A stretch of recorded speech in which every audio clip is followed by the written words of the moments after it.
سورہ اعراف آیت نمبر 172۔ اعوذ باللہ من الشیطان الرجیم، بسم اللہ الرحمن الرحیم۔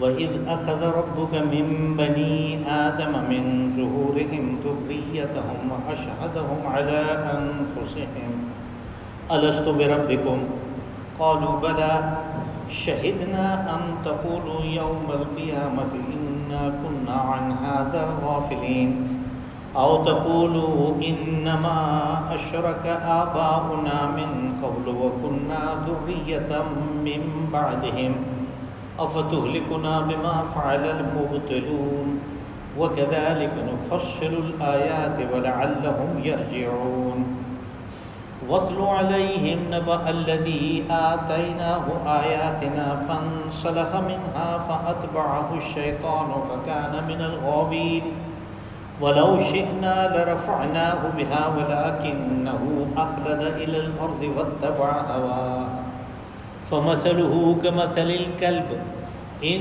تَحْمِلْ عَلَيْهِ يَلْهَثْ أَوْ تَتْرُكْهُ يَلْهَث ذَٰلِكَ مَثَلُ الْقَوْمِ الَّذِينَ كَذَّبُوا بِآيَاتِنَا فَاقْصُصِ الْقَصَصَ لَعَلَّهُمْ يَتَفَكَّرُونَ سَاءَ مَثَلًا الْقَوْمُ الَّذِينَ كَذَّبُوا بِآيَاتِنَا وَأَنفُسَهُمْ كَانُوا يَظْلِمُونَ مَن يَهْدِ اللَّهُ فَهُوَ الْمُهْتَدِي وَمَن يُضْلِلْ فَأُولَٰئِكَ هُمُ الْخَاسِرُونَ۔ صدق اللہ العظیم۔ وَإِذْ أَخَذَ رَبُّكَ مِن بَنِي آدَمَ مِن ظُهُورِهِمْ ذُرِّيَّتَهُمْ، اور جب اللہ نے، آپ کے رب نے نکالا بنی آدم کی ذریت میں سے، ان کی پشتوں میں سے سب لوگوں کو، وَأَشْهَدَهُمْ عَلَىٰ أَنفُسِهِمْ، اور ان سے گواہی لی ان کے نفسوں کے خلاف، ان کے اپنے جی کے خلاف۔ أَلَسْتُ بِرَبِّكُمْ، گواہی یہ تھی، ان سے پوچھا کہ کیا میں تمہارا رب ہوں؟ قالوا بلا، سب نے کہا ہاں تو ہمارا رب ہے۔ شہدنا ان تقولوا یوم القیامت انا کنا عن ھذا غافلین، کہا ہم نے یہ گواہی لی ان سے، مبادا ایسا نہ ہو کہ وہ قیامت کے دن کہیں کہ ہم تو اس معاملے سے بے خبر تھے کہ رب کون ہے۔ او تقولوا انما اشرک آباؤنا من قبل وكنا ذریۃ من بعدهم، یا کہیں یہ عذر نہ کر بیٹھیں کہ ہمارے تو آباء و اجداد مشرک تھے جن کے گھروں میں ہم پیدا ہوئے، ہم ان کے جانشین ہوئے، پھر افتہلکنا بما فعل المبطلون، تو کیا ان باطل پرستوں نے ہمیں اس راستے پہ لگایا تو ان کے عمل کی پاداش میں سزا ہمیں تو نہیں دیا۔ وَكَذَلِكَ نُفَصِّلُ الْآيَاتِ وَلَعَلَّهُمْ يَرْجِعُونَ، اور یوں ہم آیات کی تفصیل بیان کرتے ہیں تاکہ لوگ رجوع کریں۔ وَاتْلُ عَلَيْهِمْ نَبَأَ الَّذِي آتَيْنَاهُ آيَاتِنَا فَانسَلَخَ مِنْهَا، اے رسول صلی اللہ علیہ وسلم ان کو سنائیں اس شخص کے حالات کہ جس کو ہم نے اپنی آیات کا علم دیا تھا۔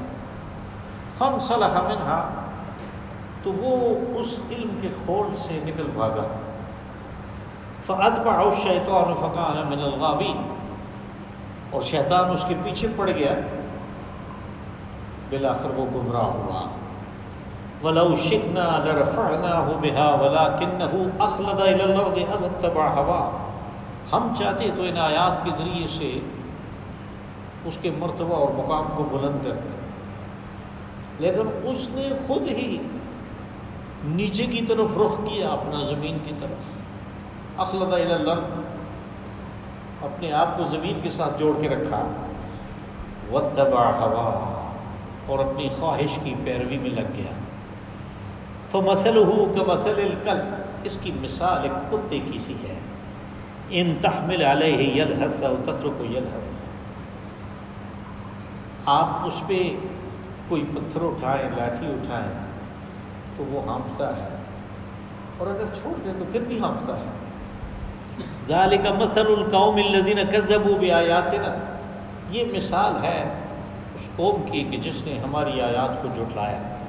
فَاقْصُصِ الْقَصَصَ لَعَلَّهُمْ يَتَفَكَّرُونَ، کیا ان کو اس قسم کے واقعات سنائیں تاکہ یہ کچھ غور و فکر کریں. سَاءَ مَثَلًا الْقَوْمُ الَّذِينَ كَذَّبُوا بِآيَاتِنَا وَأَنفُسَهُمْ كَانُوا يَظْلِمُونَ. بہت ہی بری مثال ہے اس قوم کی کہ جنہوں نے ہماری آیات کو جھٹلایا اور اپنے اوپر ظلم کیا.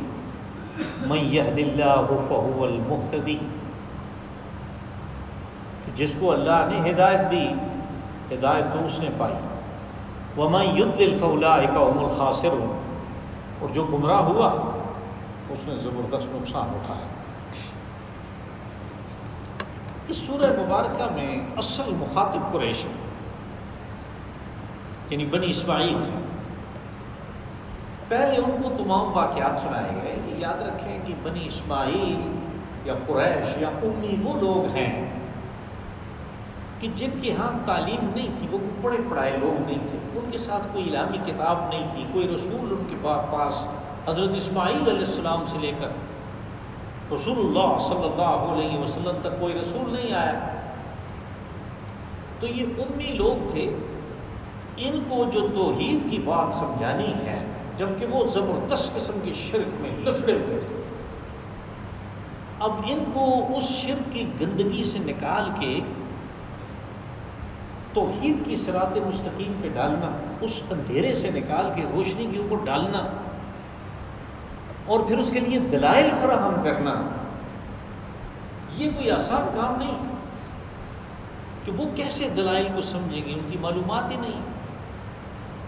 تو پہلے تو ان قوموں کے واقعات سنائے تھے کہ جن کو وہ جانتے تھے، وارم تھے، تاکہ وہ انکار نہ کر سکے. پھر بنی اسرائیل کا پورا تفصیل سے واقعہ سنایا کہ یہ ان کے ہاں عرب میں یہ لوگ موجود تھے جو اپنے آپ کو حاملین کتاب کہتے تھے، جو کہتے تھے ہم بڑے پڑھے لکھے ہیں، تو امی ہو، ان پڑھ جاہل ہو.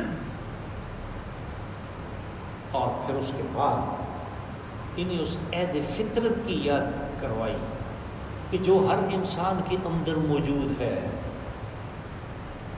شرط یہ ہے کہ اس کو ٹٹول کے نکالیں. یہ اس عہد فطرت کی بات ہے. اور یہاں سے اس سورہ مبارکہ کا یعنی آخری سلسلہ جو ہے اسباب کا، وہ شروع ہوتا ہے.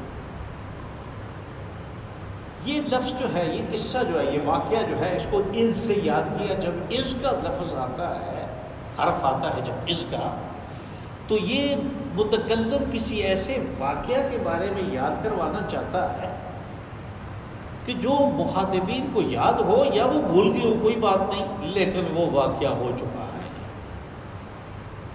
امر واقعہ کی یاد دہانی کے لیے یہ لفظ استعمال ہوتا ہے. پہلے بھی یہ لفظ آیا بار بار. اذ قال ربک للملائکۃ انی جاعل فی الارض خلیفہ، جب کہا آپ کے رب نے ملائکہ سے کہ میں زمین میں خلیفہ بنانا چاہتا ہوں. اب یہ ایسا امر واقعہ ہے کہ جو ہو چکا ہے، اس سے کوئی انکار کر ہی نہیں سکتا. اس کو از کے لفظ، یہاں بھی از کا لفظ آیا، حرف ہے اصل میں. یہ میں غلطی سے اس کو لفظ کہتا ہوں، یہ حرف ہے. از کا حرف آیا تو یہ اس امر واقعہ کی یاد دلاتا ہے جو عالم غیب میں، عالم ارواح میں ہو چکا. تو یہ ایک بڑا اہم واقعہ ہے، اس لیے کہ ہر انسان کے ساتھ اس کا تعلق ہے. جو بھی کسی یعنی نسل انسانی کا جو گروہ ہے، جو شخص ہے، وہ کسی جگہ پیدا ہوا، کسی زمانے میں پیدا ہوا، کسی لسانی فرقے سے، کسی قسم کے مذہب سے تعلق رکھتا ہے، اس کا اس کے ساتھ تعلق ہے، اس واقعہ کے ساتھ. اس لیے کہ اس کو جب یاد کروایا تو لغت میں ایک خاص طریقہ استعمال کیا، من بنی آدم من ظہورہم. یہاں پہ من ظہورہم، ظاہر کہتے ہیں پیٹھ کو، اور ظہور ظاہر کی جمع ہے. اسی کے لیے فارسی میں لفظ پشت استعمال ہوتا ہے. یعنی بنی آدم کی پشتوں میں جتنے لوگ موجود تھے، وہ ظاہر ہے کہ آنے والے جو اولاد ہے اس کا خمیر تو آدمی کے اندر موجود ہوتا ہے، وہ سیل تو موجود ہے، اور پھر وہ سیل ایک خاص طریقے سے مشینری سے گزرتا ہے، اور گزر کے وہ جب عورت کے بید کے ساتھ ٹکرتا ہے تو وہاں پہ حمل ٹھہرتا ہے اور یہ انسان بنتا ہے۔ تو اصل چیز تو ہر آدمی کی پشت کے اندر موجود ہے۔ تو کہا کہ جب انسانوں کی پشتوں میں سے ان کے سارے ان ذرات کو، ان خلیوں کو کہ جنہوں نے بعد میں بطور انسان اس دنیا میں آنا تھا، انسان بن کے آنا تھا، اللہ نے سامنے کیا کہ آ جاؤ، نکالا ان کو باہر۔ جس نے ان کے اندر رکھا ہے یا رکھنا ہے وہ اس کو نکال بھی سکتا ہے۔ یہ کون سی ایسی بات ہے کہ جس کے بارے میں ہم شک و شبہ کریں؟ اسی نے تو رکھا ہے، اور سائنس اب بتاتی ہے، یعنی اللہ نے تو یہ بات کہی اور ہماری سمجھ میں شاید مشکل سے آئے کہ بھئی یہ اتنے زیادہ اربوں ٹریلینز کتنے وہ انسان آئیں گے آخر تک، ان کو کیسے نکالا؟ تو اب تو پتہ چلتا ہے، ہمیں سائنسدان بتاتے ہیں کہ مرد کا جو منی کا ایک قطرہ ہے اس میں تمام دنیا کی عورتوں کو سیراب کرنے کا اور فرٹائل کرنے کا مادہ موجود ہے۔ جس نے رکھا ہے وہ اس کو نکال بھی سکتا ہے، سامنے آؤ تم سے بات کرنی ہے۔ ہم نے انسانوں کی پشتوں کے اندر سے، بنی آدم کی پشتوں میں سے اس کو نکالا۔ اخذ ربک من بنی آدم من ظہورہم ذریتہم، ان کی اولادوں کو۔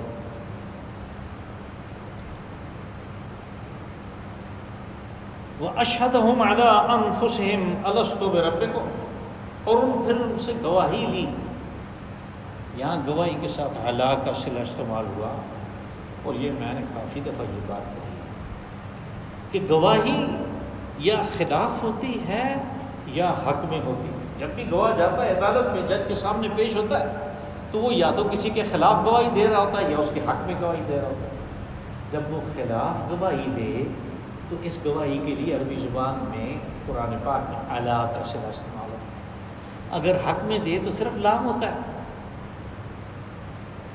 جیسے کہا یا ایھا الذین آمنوا کونوا قوامین للہ شہداء بالقسط، للہ صرف لام استعمال ہوا، اللہ کے لیے، یعنی اللہ کی حمایت میں یہ گواہی دو کہ ہم انصاف کریں گے، انصاف کے لیے ہم کھڑے ہوں گے۔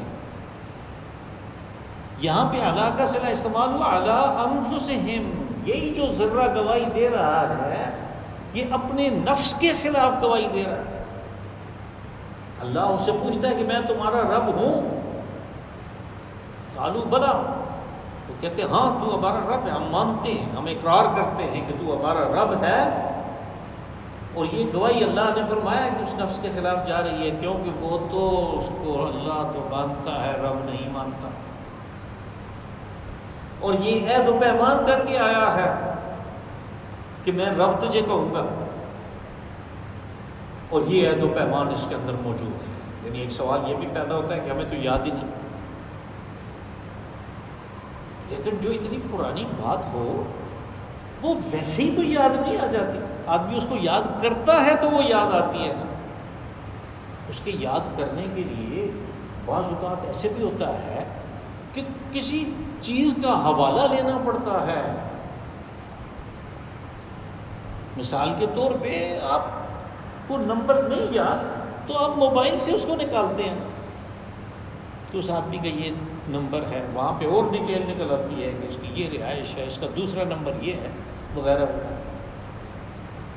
اسی طرح اس گواہی کو جو ہمارے اندر موجود ہے، ہمیں پتہ نہیں، ہم کہتے ہیں ہمیں پتہ نہیں ہے، لیکن اس کو یاد کرنے کے لیے ہمیں بھی کچھ نشان چاہیے نا، کوئی موبائل چاہیے نا جس کے اندر وہ لکھی ہوئی ہو۔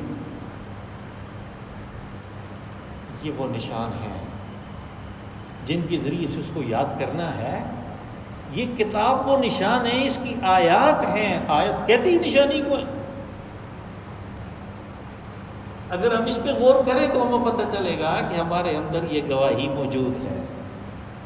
یعنی اس کو کہتے ہیں عید الست، یہ عید فطرت ہے، یہ ہر انسان کے اندر موجود ہے، توحید کی گواہی اس کے اندر موجود ہے، اس نے ان کے اوپر پردے چڑھا دیے اور اس کے اعمال کی وجہ سے یہ نیچے چھپ گئی، یہ خابیدہ ہو گئی یہ گواہی، ورنہ اللہ سے محبت کا اور اللہ کی توحید کا مادہ اس کے اندر موجود تھا اور اللہ نے رکھا ہے، اس کو نکالنے کی ضرورت ہے۔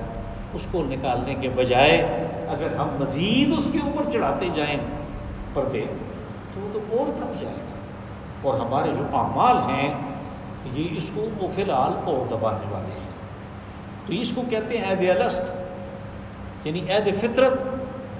اب اللہ نے وجہ بتائی کہ یہ کام کیوں کیا میں نے، ان تقولوا یوم القیامت انا کنا عن ھذا غافلین، قیامت میں تو اس بات سے پکڑ ہوگی کہ تو نے مجھے رب مانا ہی نہیں، زبان سے تو کہتا تھا الحمدللہ رب العالمین، لیکن جب ماننے کی اصل بات آتی تھی، جب تیری کسی ضرورت تو تیری کوئی ضرورت تجھے مجبور کرتی تھی تو کسی اور کے آگے گڑ گڑاتا تھا، تو کسی اور کے پاس جاتا تھا اپنی حاجت روائی کے لیے، تو اپنی مشکل کشائی کے لیے کسی اور کے پاس جاتا تھا، تو نے مجھے کیسا رب مانا؟ ان تقولوا، ان جب آتا ہے تو اس سے پہلے لازمی طور پہ ایک ایسا لفظ حذف ہوتا ہے جیسے ہم نے مخافۃ ان تقولوا، یعنی مبادا کے میں اندیشہ ہے کہ ایسا نہ ہو کہ جب قیامت کے دن تم سے پوچھا جائے گا کہ تم نے اللہ کس کو مانا، تم نے رب کس کو مانا، تو تم کہو کہ ہمارے سامنے تو جو آتا تھا ہمارا کام کرتا تھا ہم اس کو رب مان لیتے تھے، ہمیں تو پتہ ہی نہیں تھا، کنا عن ھذا غافلین،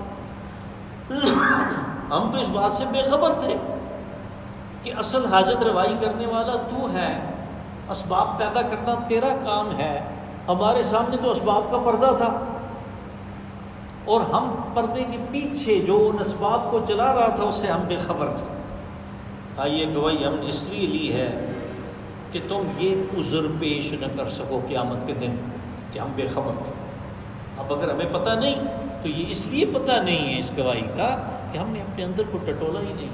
رسول اللہ صلی اللہ علیہ وسلم نے فرمایا کل مولود یولد علی الفطرۃ الاسلام ابواہ یحودانہ او ینصرانہ او یمجسانہ، کہ ہر پیدا ہونے والا بچہ اسلام کی فطرت پہ آتا ہے اس دنیا میں،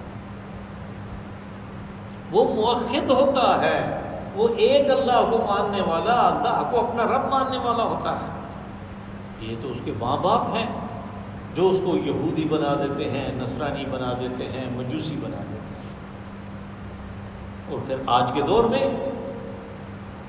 اس کو مسلمان کم اور بریلوی اور دیوبندی اور اہل حدیث اور شیعہ اور سنی اور پتہ نہیں کیا کیا اس کو بنایا ہے، یہ ماں باپ بناتے ہیں۔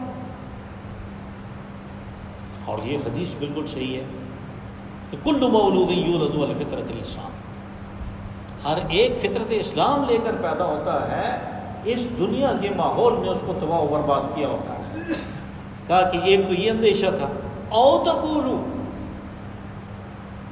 یا یہ کہ تم ایک اور عذر پیش کرو قیامت کے دن جب ہم پوچھیں کہ تم نے ہمیں رب نہیں مانا، اور تم کہو انما اشرک آباؤنا من قبل وکنا ذریۃ من بعدہم، کہ ہمارے تو باپ دادا نے شرک کیا، وہ کرتے تھے، وہ مشرک تھے، ہم ان کے جانشین تھے، ہمیں تو انہوں نے جو کچھ سکھایا پڑھایا ہمیں پتہ ہے، ان کے طور طریقے پہ ہم چلنے والے ہیں۔ کہا کہ یہ عذر نہ کر بیٹھو تم، تو پھر ہم نے الگ الگ سے لیا، ایک ایک سے یہ عہد لیا۔ جب عہد سو تم سے ہوا اور کہا تم نے کہ میں رب مانتا ہوں، اے اللہ تجھ کو میں اپنا رب مانتا ہوں، تو پھر ماں باپ کہاں سے آ گئے؟ یہ تو تم نے خود کرنا تھا، اپنے اندر کو ٹٹولنا تھا، ماں باپ کے طور طریقے کو تو نہیں ٹٹولنا تھا۔ یہ تو وہ چیز ہے، وہ زمانے میں دیکھو حضرت ابراہیم علیہ السلام نے کہا لوگوں کو، انہوں نے کہا کہ ہمارے باپ دادا یہ کام کرتے تھے. ما ھذہ التماثیل التی انتم لھا عاکفون, کہ یہ کیا بت ہیں جن کے حضور تم بیٹھے ہوئے ہو, جھکے ہوئے ہو. قالوا وجدنا آباءنا لھا عابدین, وہ کہنے لگے ہم نے تو اپنے باپ دادا کو دیکھا, ہمارے آباء و اجداد یہ کام کرتے تھے, ہم بھی کر رہے ہیں. چونکہ عہد الگ الگ ہر سے ایک سے لیا گیا, اس لیے وہ خود ذمہ دار ہے. یہ عذر نہیں چلے گا, وہاں پہ یہ عذر نہیں چلے گا. افتہلکنا بما فعل المبطلون, یعنی اس کے ساتھ یہ حجت بھی پیش کریں گے کہ یا اللہ کام انہوں نے غلط کیا, ہمارے آباء و اجداد نے, وہ باطل پرست تھے. مبطلون, وہ باطل پرست تھے. ان کی اس باطل پرستی کی وجہ سے, ان کی بت پرستی کی وجہ سے, ان کے شرک کی وجہ سے تو ہمیں ہلاک کر رہا. وَكَذَلِكَ نُفَصِّلُ الْآيَاتِ وَلَعَلَّهُمْ يَرْجِعُونَ, کہا یوں ہم اپنی آیات کی تفصیل بیان کرتے ہیں, اپنی آیات کو کھول کھول کے بیان کرتے ہیں.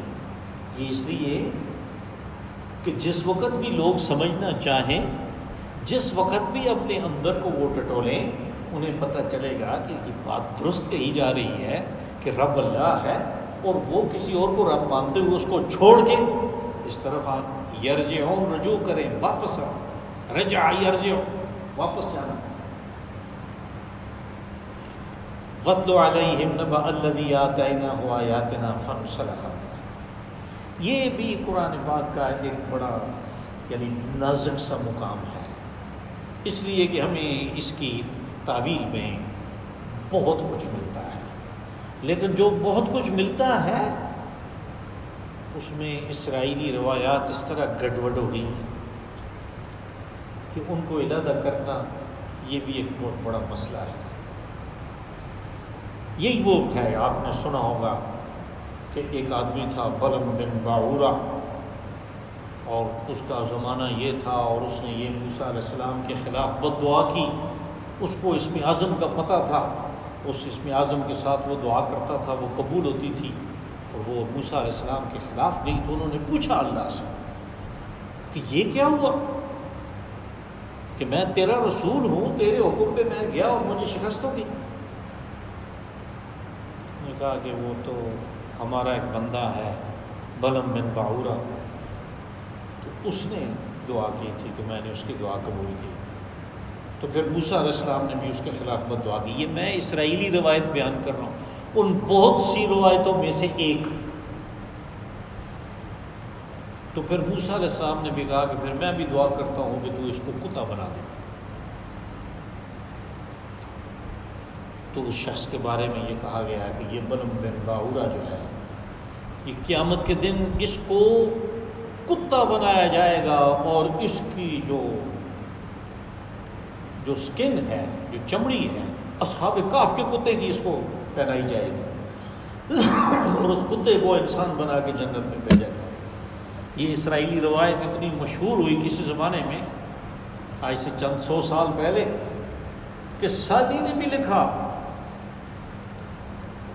کہ کچھ اس طرح کی بات ہے. اس نے کہا کہ سگے اصحاب کاف روزے چند پے نیکا گرفت مردم شد, یعنی اصحاب کاف کے کتے نے کچھ دن نیک لوگوں کے ساتھ گزارے. آپ کو پتہ ہے نا اصحاب کاف نیک لوگ تھے, موحدین تھے, تو وہ وقت کے بادشاہ کی سختی کی وجہ سے ان کو گرفتار کرنے کے لیے حکم دیا تھا. وہ کاف غار میں چھپ گئے, ان کے ساتھ ان کا کتا بھی تھا. کہا سگے اصحاب کاف روزے چند پے نیکاں گرفت مردم شد, یعنی وہ انسان بن گیا. کس طرح وہ قیامت میں بلم باعورہ کی جگہ وہ انسان ہو گیا. یہ ساری اسرائیلی روایات ہیں. اصل بات یہ ہے کہ ہے تو یہاں معرفہ کا صیغہ استعمال ہوا, الذی وَاتْلُ عَلَيْهِمْ نَبَأَ الَّذِي. یہ الذی جہاں بھی آتا ہے وہاں معرفہ ہوتا ہے, یعنی کوئی شخص ہے. لیکن کبھی ایسے بھی ہوتا ہے کہ اس کو تمثیل کے روپ میں پیش کرنا ہوتا ہے تاکہ بات ذرا آسانی سے سمجھ آ جائے. جیسے یہ تمثیل یعنی ایک واقعہ کی صورت میں پیش کیا گیا. میں نے گزارش کی قریش پڑھے لکھے لوگ نہیں تھے اور یہ ان سے خطاب ہے تاکہ ان کو بات آسانی سے سمجھ میں آئے، اس لیے اس کو معرفہ بنایا گیا، ورنہ کسی بندے کو اس میں ڈھونڈنے کی ضرورت نہیں ہے، اس لیے کہ آگے یہ بات آئی ہے ذالک مثل القوم الذین کذبوا بآیاتنا، کہ یہ تمثیل ہے اس قوم کی بات آ گئی تو پھر معرفہ کون سا ہوا، پھر شخص کو کہاں متعین کرنے کی ضرورت ہے، آگے یہ آ رہی ہے بات. تو اب اصل چیز کی طرف آتے ہیں. وہ اسرائیلی روایت تھی، اس کے علاوہ اور بھی بہت سی ہیں. کہا کہ رسول صلی اللہ علیہ وسلم ان کو وہ واقعہ سنائے کہ جب ہم نے ایک آدمی کو اپنی آیات کا علم دیا تھا، آتینا ہو آیاتنا، ہم نے اس کو اپنی آیات دی تھی. اب یہ جو بات ہے کہ اللہ نے فرمایا ہم نے آیات دی تھی، یہ اصل میں علم ہے، جو اصل علم ہے، جو علم الہی وحی کا علم ہے. اور اس کے بارے میں رسول اللہ صلی اللہ علیہ وسلم نے فرمایا کہ یہ ایک بہترین خول ہے جس کے اندر آدمی انتہائی محفوظ ہے، قلعہ ہے. علم جو ہے وہ قلعہ ہے، اس کے اندر وہ محفوظ ہے، شیطان کسی طرف سے داخل ہی نہیں ہو سکتا اس قلعے میں. یہ عالم، لیکن عالم ایسے بھی کرتے ہیں جیسے یہاں پہ ہوا فانسلخ منہا، اس خول سے وہ نکل بھاگا. انسلاخ کپڑے اتار کے ننگا ہونے کو بھی کہتے ہیں. جدید عربی میں انسلاخ توپ سے جو گولا نکلتا ہے اس کے لیے بھی یہی لفظ استعمال ہوتا ہے، توپ سے نکلنے والا گولا. انسلخ القنبلہ، بم نکلا.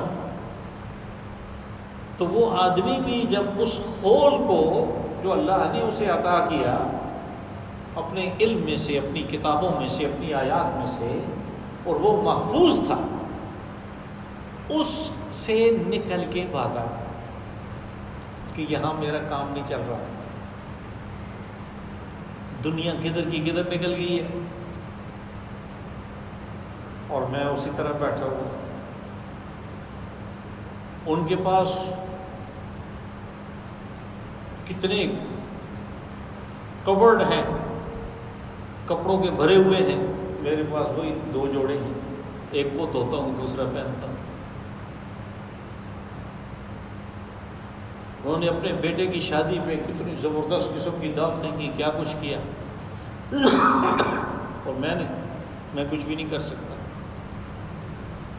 چلو اس پروفیشن کو چھوڑتے ہیں اور کوئی پروفیشن اختیار کرتے ہیں. اس کو چھوڑا، اس سے نکل کے بھاگا جیسے سانپ اپنی کینچلی چھوڑ کے نکل جاتا ہے. تو کیا ہوا؟ اتبعہ الشیطان، وہ تو انتظار میں تھا کہ یہ خول اس کی وجہ سے یہ محفوظ ہے اس قلعہ میں، یہ نکلے تو پھر میں اس کے پیچھے پڑوں گا. اتبعہ الشیطان، پھر شیطان اس کے پیچھے پڑا. کان من الغاوین، یہ گمراہ ہوا، یہ گمراہ ہو گیا. وَلَوْ شِئْنَا لَرَفَعْنَاهُ بِهَا وَلَكِنَّهُ أَخْلَدَ إِلَى الْأَرْضِ، کہ اگر ہم چاہتے تو ان آیات کے ذریعے سے اس کے مرتبہ اور مقام کو بہت بلند کرتے.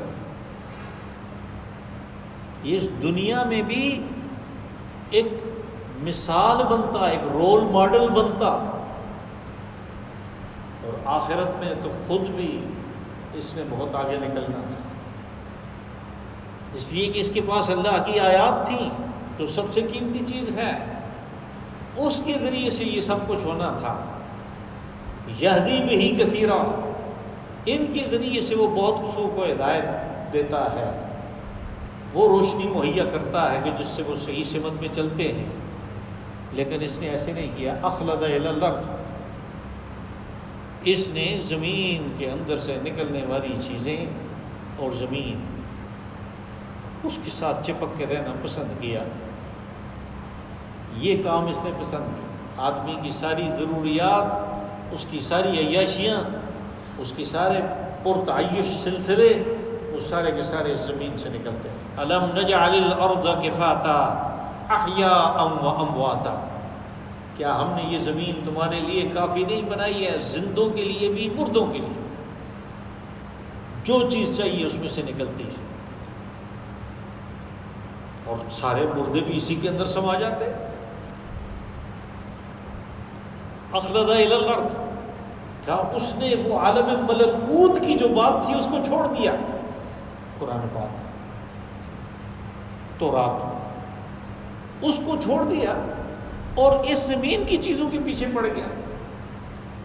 فَمَثَلُهُ كَمَثَلِ الْكَلْبِ، کہ اس کی مثال ایسے ہے جیسے کتا ہے، کیا کرتا ہے؟ سیدھا نہیں جاتا، ہر وقت بے شک پیٹ بھرا ہوا ہو، آپ نے اسے گوشت کھلایا ہو، آپ نے اسے چوری کر کے دی ہو، جو مرضی کر کے دے، وہ سونگتا ہوا جائے گا۔ اخلد الی الارض، جاتا سونگتا ہوا۔ ان تحمل علیہ یلہث او تترکہ یلہث، ہانپتا ہے، ہانپ رہا ہوتا ہے۔ آپ پتھر اٹھائیں تو وہ ہانپ رہا ہے، آپ نہیں اٹھائیں تو وہ ہانپ رہا ہے۔ ذالک مثل القوم الذین کذبوا بآیاتنا، کا یہ تمثیل ہے مثل القوم، میں نے کہا کہ آگے بات آ رہی ہے جس سے یہ معلوم ہوگا کہ یہ معرفہ اصل میں ایک تمثیل بنا کے پیش کی گئی ہے، کسی شخص کی بات نہیں ہے۔ تو یہاں پہ پھر یہ واضح ہو گیا، یہاں پہ قوم کا لفظ آ گیا کہ یہ اس قوم کی مثال ہے کہ جنہوں نے ہماری آیات کو جھٹلایا۔ فَقْصُصِ الْقَصَصَ لَعَلَّهُمْ يَتَفَكَّرُونَ، کہا یہ بات ان کو قصے کے طور پہ بیان کریں، آسان ہو جائے گی، ان کو سمجھ آ جائے گی، یہ کچھ غور کریں گے، یہ کچھ غور کریں گے، انہیں پتہ چل جائے گا کہ اصل حقیقت کیا ہے، یہ دنیا کتنی عارضی ہے اور آخرت میں کتنا استمرار ہے، اور وہاں کی چیزیں اور یہاں کی چیزوں میں کتنا بڑا فرق ہے۔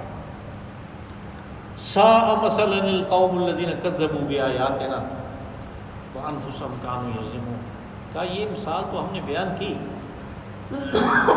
لیکن ایسی قوم کی مثال کہ جو ہماری آیات کو جھٹلائے۔ یہ جھٹلانا جو ہے، ہم یہ جب ایسا لفظ آتا ہے تو یہ سمجھتے ہیں کہ بھئی زبان سے وہ کہتے ہیں ہم قرآن کو نہیں مانتے۔